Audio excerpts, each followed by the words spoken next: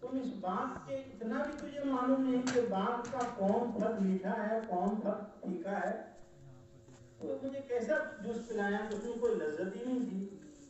مبارک نے کہا کہ آپ نے مجھے باغ کی نگہبانی کے لیے کہا تھا، آپ نے یہ نہیں کہا تھا کہ باغ کا پھل چکھنا.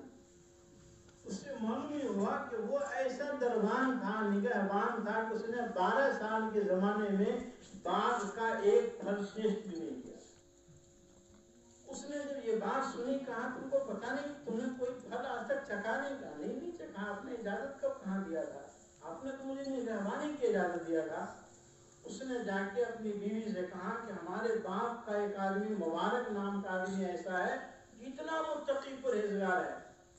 اس کی بیوی نے کہا جب اتنا متقی پرہیزگار ہے تو اس کو باپ کی دربانی سے ہٹا دو، تمہارے جتنے نوکر ہیں سارے نوکر کا اس کو ذمہ دار بنا دو. یہ تقویٰ ہے، جو خدا کا خوف ان کے اندر تھا. انہوں نے آ کے کیا ہے آپ کو کہا آج سے آپ کی دربانی ختم، آپ میرے سارے نوکروں کی کیا آتا ہے جو ہے مینجمنٹ کیجیے اور آپ سب کا جو ہے انچارج وہ بنا دیے، ذمہ دار بنا دیا. ہو کیا ذمہ دار. ایک دن اس نے اپنی بیوی سے کہا کہ میری بچی بھی تو جوان ہو گئی، مجھے بچی کا رشتہ ڈھونڈنا چاہیے. اس نے کہا کہ مبارک اچھا مشورہ دیتا ہے. اس نے کہا ٹھیک ہے میں جاتا ہوں مبارک سے کہا کہ بھائی میری لڑکی جوان ہو گئی ہے، میں اس کا رشتہ ڈھونڈنا چاہتا ہوں، تو تم بتاؤ کہ میں کہاں اس کا رشتہ کروں. تو حضرت مبارک نے یہی روایت پڑھی کہ حدیث پاک میں آتا ہے کہ 4 بنیاد پر شادی ہوتی ہے. ان میں سب سے آخری چیز جو ہے اور سب سے اہم چیز ہے وہ دینداری ہے. دینداری کو ترجیح دینا چاہیے.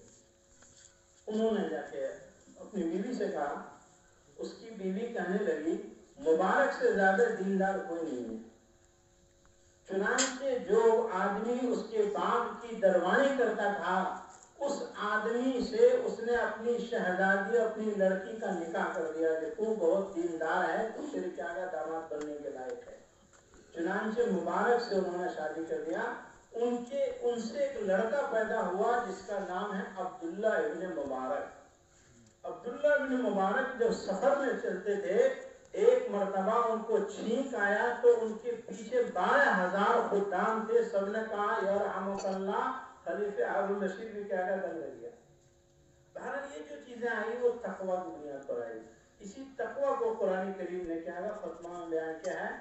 بہت بات تو ہم لوگ ایسے ہی لیٹ آئے, اب اگر اور زیادہ آپ کو کہیں گے تو بات تو آپ کو اچھی لگے گی, لیکن ساتھ ساتھ آپ جو ہے ٹائم بھی دیکھیں گے. اس لیے میں ان باتوں پر اپنی بات کو مکمل کرتا ہوں. اللہ تعالیٰ اس ہونے والے نکاح کو بابرکت فرمائے, اور بھی قوم کی جتنی بھی بچیاں ہیں اللہ تعالیٰ تمام کا صحیح جوڑا نصیب فرمائے, عافیت سہولت کے ساتھ تمام کے مسائل کو آسان فرمائے.